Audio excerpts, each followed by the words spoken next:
I'm not gonna leave this up, I'm gonna turn it off. Yeah, right. I did, you saw that. It'll just be a Right in the middle. flick of the little finger over here. All those in favor? Oh, I mean, yes. I mean, I'm voting yes. I don't have anything. In fact, I don't even follow us. All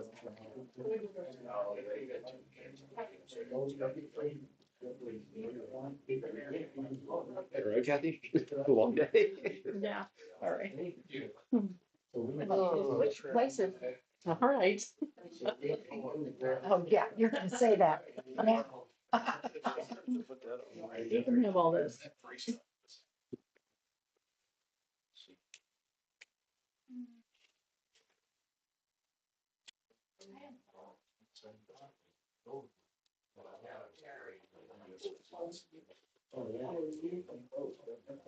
Okay, we're gonna get started in just a minute here. Yeah,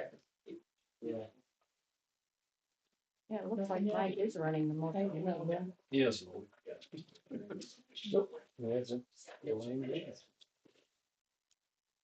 We just had it.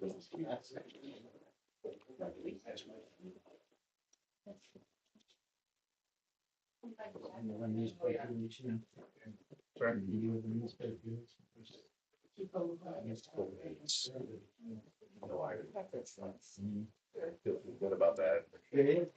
Okay. Sasha saw it. Are you opening this? Yes. I'm so saying. Just. Can't think of anything. Didn't have a login. She does, like email it. He said, can I send it? All right, it is officially 7 p.m., so we will get this meeting called to order. Today is Thursday, March 21st, 2024 at 7 p.m. We will call this regular meeting of the Bristol Town Council to order, and we will start with the Pledge of Allegiance. Marshall Alvin, would you like to lead us tonight, please? Thank you.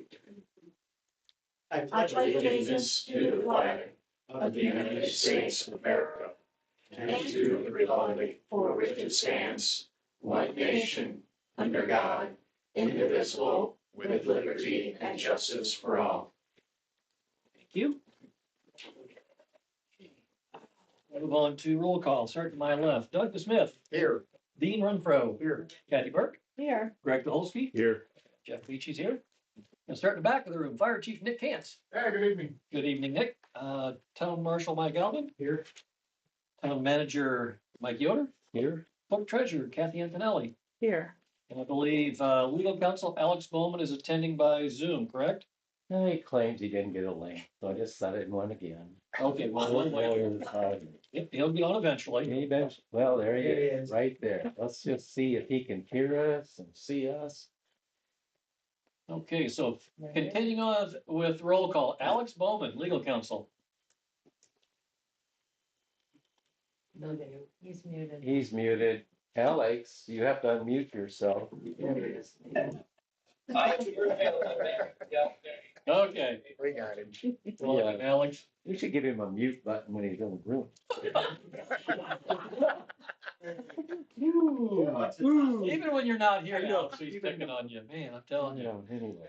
All right, everybody had a chance to review the agenda.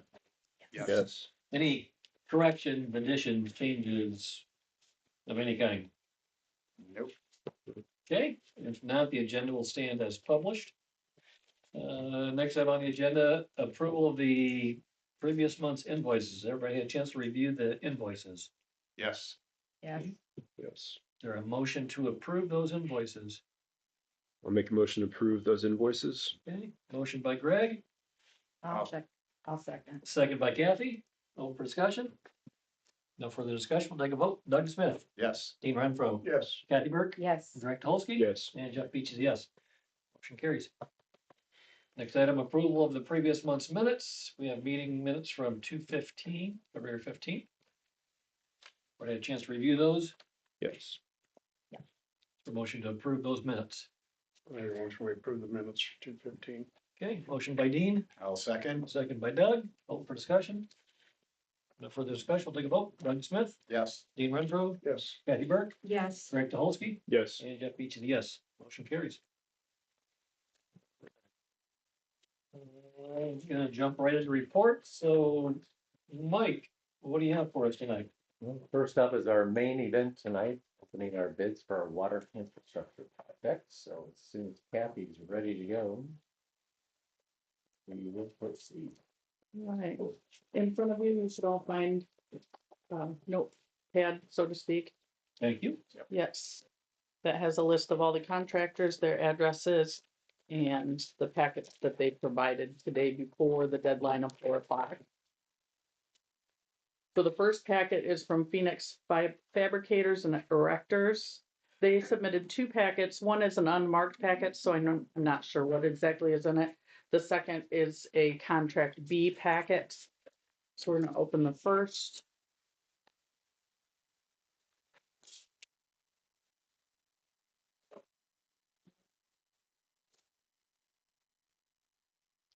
Brent, this is just a report of independent auditors. Financial information. Contract revenues earned, were you expecting that? It's part of the financial statement that was required. Okay, maybe it just didn't get included in the second pack, Yeah. in their contract, okay. Yeah. Phoenix Fabricators is located at 182 South County Road 900 East in Avon, Indiana. Again, this is for contract B. Which contract A included the water main extension from the tower site, the water main extension from Fox Chase Drive north across St. Joe River, proposed water well and existing water well upgrades, SCADA, It's your water system control. okay, control system improvements and road restoration. And then contract B included existing water tower demolition, proposed water tower construction, and water tower site. So Brent, out of this whole, he's got several stapled things here. What you're looking for is JCC C410 bid form. All right. Sure. That one. You must have looked at that a couple times. Just a few. 2 times a day, right?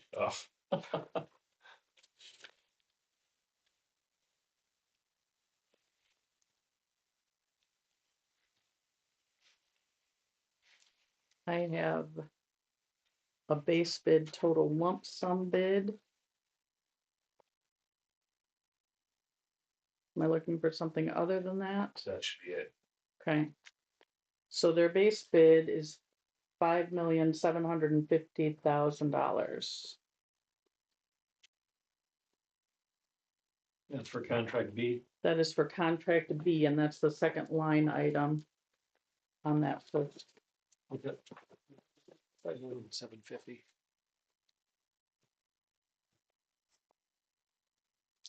The next packet is from Landmark. They're located at 1665 Farman Road out of Fort Worth, Texas. This is also for contract B.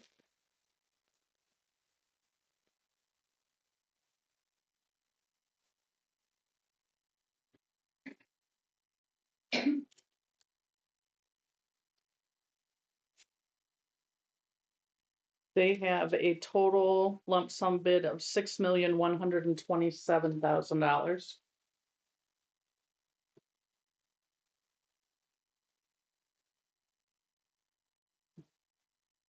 The next one is Niblock Excavating, located at 906 Maple Street here in Bristol. This is for contract A.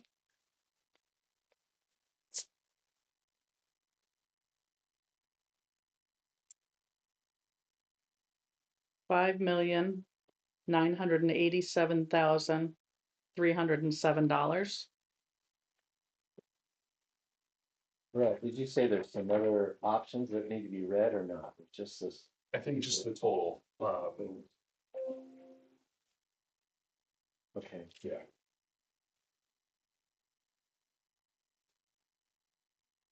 And then the last one is from Selge Construction at 2833 South 11th Street in Niles, Michigan, also for contract A.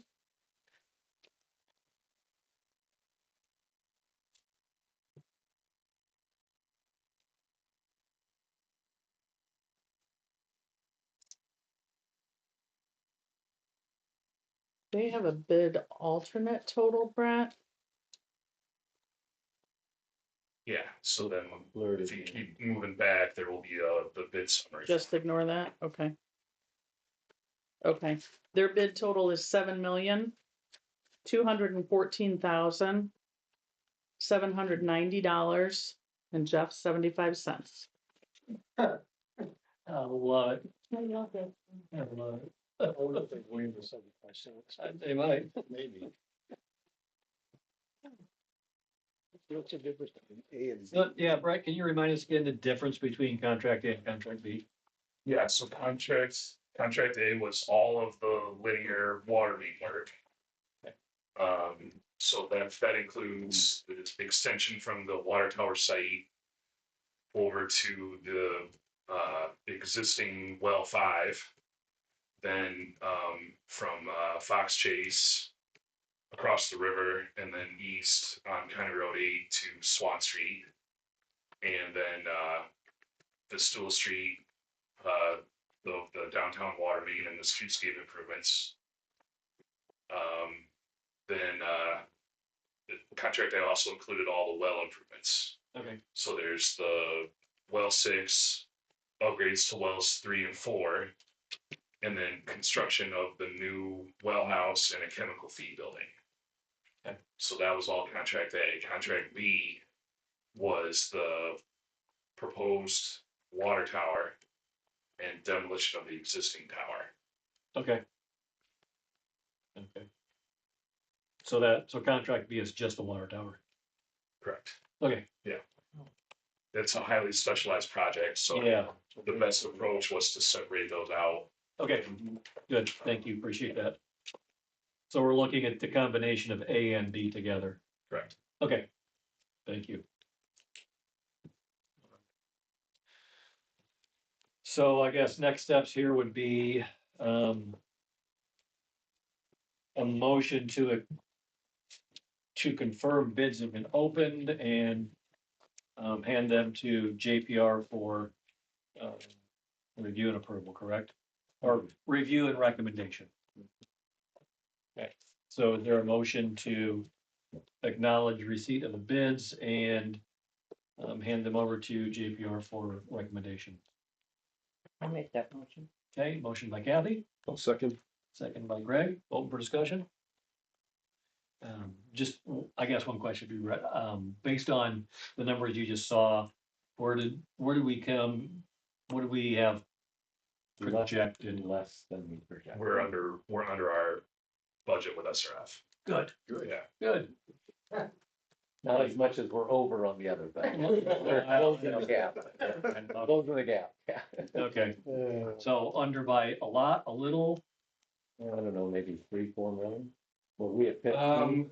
That's our total cost. I think construction is probably closer to okay, so yeah. So at this point, what we're gonna do is review these bid packages and put the bid tabulation together. We hope to be able to get that over to Baker Tilly tomorrow, so that they can get started on the SRF. on the rate and the amortization. Oh, okay, So that's required to be submitted to SRF by Monday or Tuesday next week. Soon. So You're doing an all-nighter tonight. yeah, the spreadsheets and everything are all set up already. I'm just plugging the numbers, make sure that everything adds up and that they've submitted all the required paperwork. okay, thank you. And then we'll have our tentative award recommendation submitted for the next council meeting. Okay. For the first meeting April. If it happens to be the two lowest that we see for A and B, it comes to 11,700. Okay. All right. Any further discussion? Okay, now we'll take a vote. Doug Smith, Yes. Dean Renfro, Yes. Kathy Burke, Yes. Greg Dolsky. Yes. And Jeff Beats, yes, motion carries. Thank you. Thank you, Brett, appreciate Drink a lot of coffee. it. Next up, we have CF ones for tax abatement for Lippert. They are in substantial compliance for both the personal property and their real estate investments.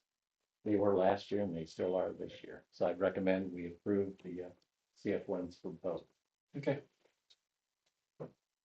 Yeah, they're definitely well above compliant. Nice to see that. Okay. Is there, I make a motion, we approve the tax fees in this year for Lippert. okay, motion by Kathy, I'll second. second by Doug, open for discussion. No further discussion. How many more years we got on them? Oh, my. This was a 3-year, so this might be about it. Right. Toward the end. Yeah, this should be the last year for them. Yeah. Okay, any further discussion? Okay, if not, take a vote. Doug Smith, Yes. Dean Renfro, Yes. Kathy Burke, Yes. Greg Dolphy. Yes. And Jeff Beats, yes, motion carries. Yeah, according to the form, it was 2020 is when it started. And so this will be it. Yeah. This is the Yeah. last one. Just Jeff. Okay, next up, you recall we had some people, had some concerns about Rail Park and Stonemont, how dark it was out there. So we taken a look at putting LED solar powered lights out there. I have 2 options for you tonight. We've also talked to NIPSCO, and NIPSCO didn't really give us a price, but the project would include putting islands in the ditch along with the pole and then transformers and wires. I don't even want to know what it's going to cost. So we're looking at 5 lights. One of these lights will be put up at what's his name's place? What's his name? North of town. George. George Thomas, yes. Thomas, yep. Yes, he had one dark area there. So we're thinking of putting one there, and then the other 4, I'll show you towards the end here, where we're putting them, or thinking about general area out at Rail Park and Stone Mine. You'll see on your agenda, agenda that we've got 2 different prices, about $10,000 apart. And the more expensive one is this design, which is the solar panel is actually wrapped around the pole. So it's really nice, clean design, which I happen to like a lot, but it is $10,000 more. The other, there's a better look at the pole that we're looking at, 6-foot arm. We can install these ourselves. And the other pole down here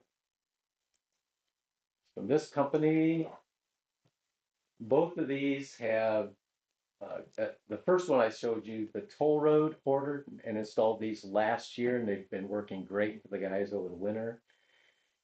These have been installed for a number of years in some other towns, so that's what this looks like.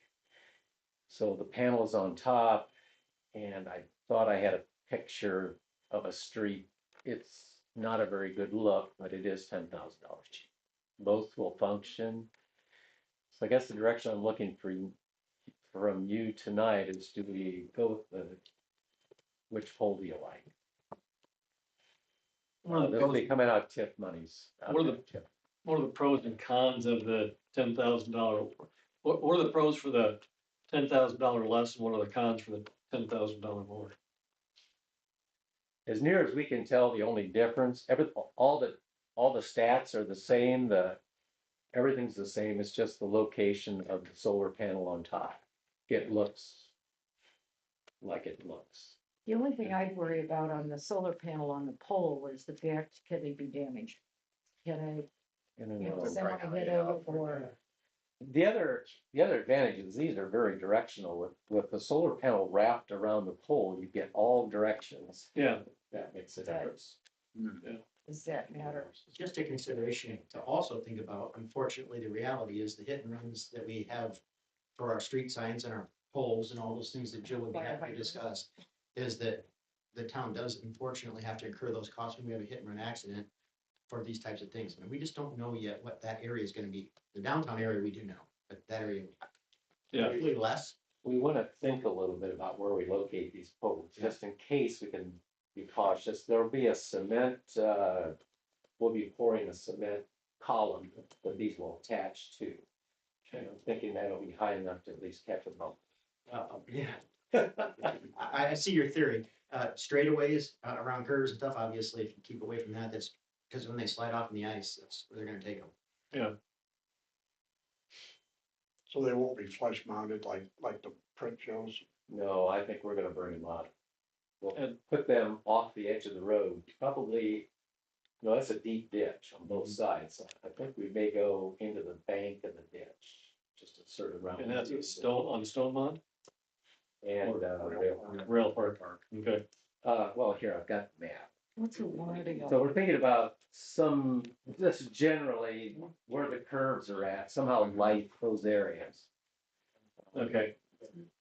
What's the warranty on both of them 20, battery life is over 20 years, 25 years. for each one? I said they're almost identical from every aspect except price. So it's $10,000 per light more or 10,000 total? Total package. So that was for 5 lights, 30-some thousand dollars. Okay. Well, Mike, the other difference is aesthetics. It's not Yeah. just price. There's an aesthetic. So I know, I like the more expensive one. It looks Let's go, show that picture of the, a nice one. yeah, the nicer, because I like the aesthetics better. On their spec sheet, that one has a 10-year warranty on the light system. Yeah. Solar panel and everything is, I think, if I'm reading it right, the other one, the solar panel is a 25-year warranty. And the cheaper What, one. you only read 10 on this solar panel? For the system, it was a 15 to 20-year expectancy, Oh, but a 10-year warranty on the system, and it doesn't really break it down, whereas the other one says like solar panel warranty 25 years, controller 5 years, the other battery company's 10. been around a little longer. Those have been installed longer. This is the one. Which ones? That's in the Toll Road got his. He's the one. Toll Road has these? Mhm. City of Elkhart bought some along with the toll road. They were installed last fall. But you said the light thing is what on, that's what I was trying to see too. Which one are you looking at? So if you, so this one right here, the nice one, page 26, is the spec sheet. That's, this is batteries rates 15 years, solar rated for 25. That's on the wraparound ones. Okay. And then you said page, We're just talking over here that other panel's more susceptible to hail as well. Hail damage. The other thing too is on strong winds. That the flat panel could be a sail. And it could catch wind more than this round one. Can I ask where they're made? These are all made in America, or in Florida.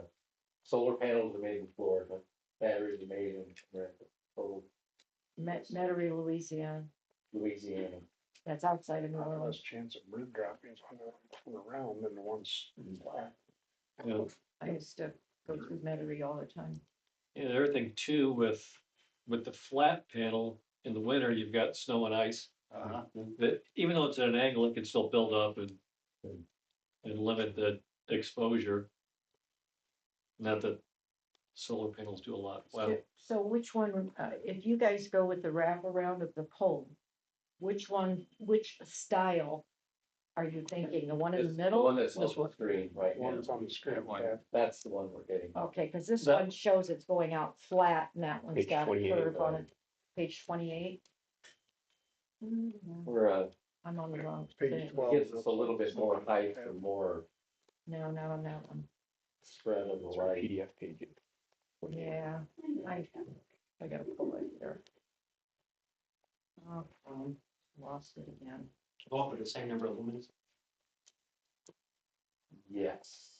They're both right, very close. say, Yeah. well, we can swap the, they don't even care. That doesn't adjust the price. So we can go up in wattage if we want. Up in lumens. Give a projected runtime anywhere? The batteries will last, I think on this system, they said 6 days. Oh, Without 6 cloudy sun? days, yeah, that's quite a while. Good batteries.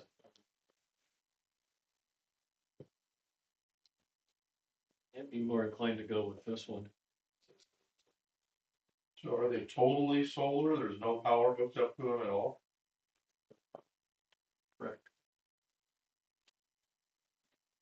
I mean, if that's the more tested design anyways, I mean, if everybody else is using them, they haven't had any problems. Yeah, There's a battery, the one that has battery, well, so it's gonna cycle that battery and come.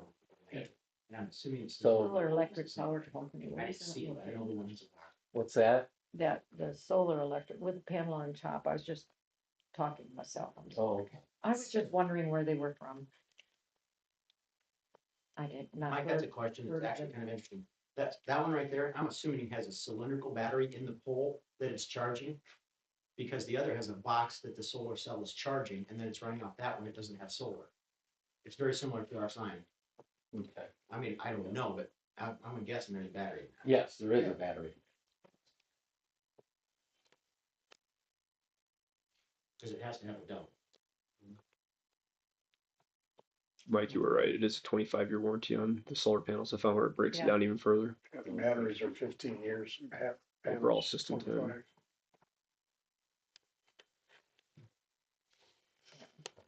okay, so it is a 25-year warranty on this one, Greg? Yeah, the solar panels are under a 25-year warranty. The system's 10. Right there. Okay.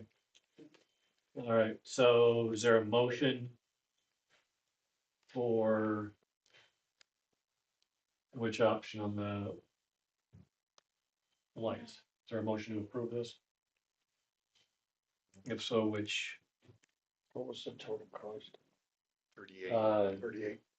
38,450. Yeah, 38,400. Plus some shipping. I don't have that yet. The other was $28,538. What's the estimated installation? That's us. We have to buy some concrete and my staff. And it's gonna be the same regardless, the same Yeah. installation pylon, cement pylon. Right. Yeah, Yeah. okay. Just wondering. We don't need an electrician. Cardboard concrete sleeves. Right. It's $400 more a year, you can get 25 years out of it.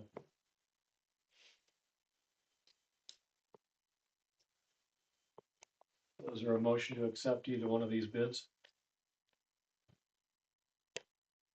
I make a motion to accept the RW 603 Retroflex system.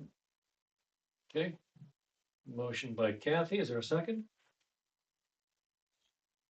I'll second. Second by Dean, open for discussion. What's shipping time on these, you know? 90 days says building times 90 days, up to 90 days. 50% down. Any further discussion?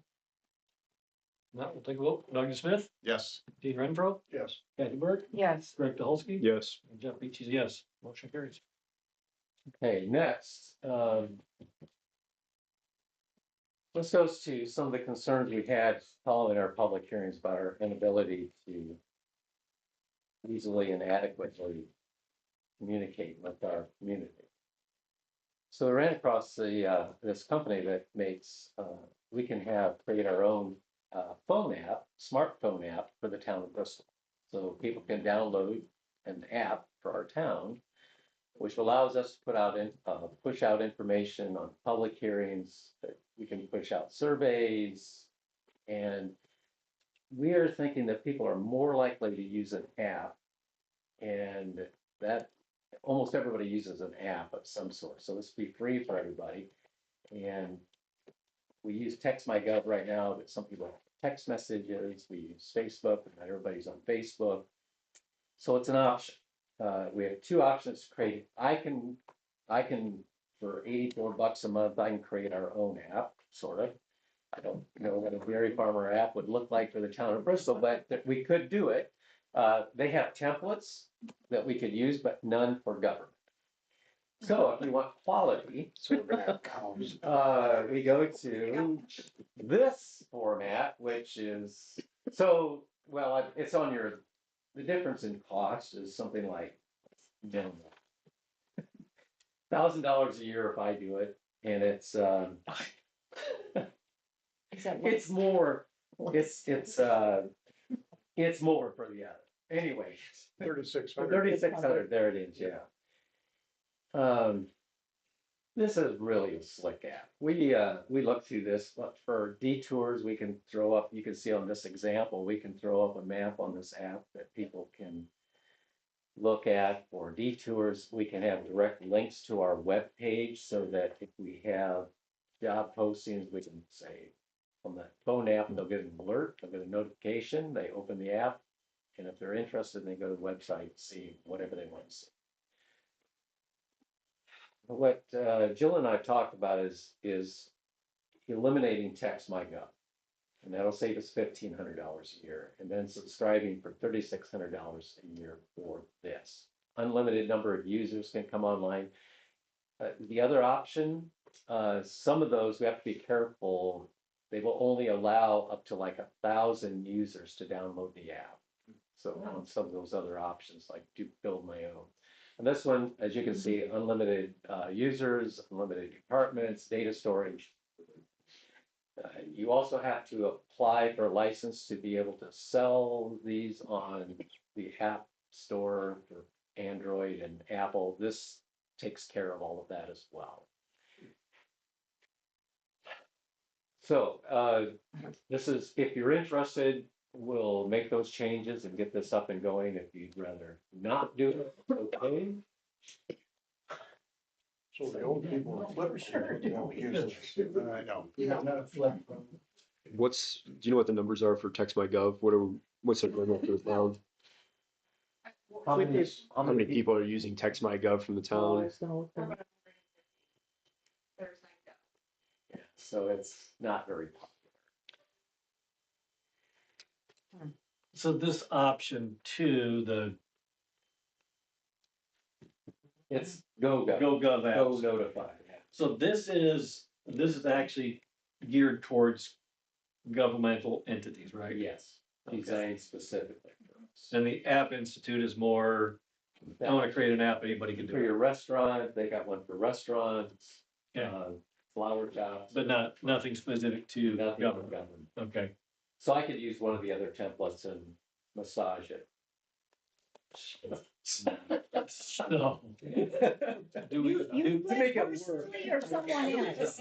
My turn. do we know what other towns or municipalities are using? Oh, man, in the, I mean, several are using apps, some are using TextMyGov, others have newsletters or papers. I don't know if there's anybody locally that has their own town app. Who might be the first? Middlebury, we're closer, they just put it on Facebook, the town of Middlebury comes on as a Facebook. Are there any long-term like commitments to it? So if we Yearly. start it up and only 100 people go, it's obviously not cost effective. Could we just go back to TextMyGov? Because it's probably the same 100 people. Rather than carry forward. We could, well, it's a year contract. Well, right, but I mean like after that year. So we come this time next year, if only 100 people did it. You should be able to. I think this will be pretty fun. We can hand out, we can get a QR code, we can hand out at homecoming and at Corn Dog Festival, people can just. Could the QR code be sent on the water bill? Do we have that ability? That would probably be the best. Yeah, I'll bet. Possibly. Put a QR code on the water bill. yeah, Maybe so. yeah. Just do a sticker, yeah. Because I doubt that our software would print a QR code on the water bill, would it? We can ask. That you could read, Yeah, they or that the computer could read. Yeah.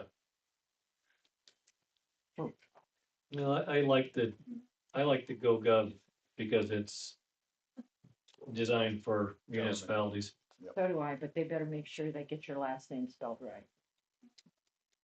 Who's last name? Yours. And so Oh, yeah. I saw prepared for that. Mike Yonder. I know. Well, at least it wasn't Odin. So, I had that too. They've even got your email address down as that. Yonder, Yeah. he's over yonder. She's over there. He's in South Florida, we know that anyway. They had no trouble sending me an image.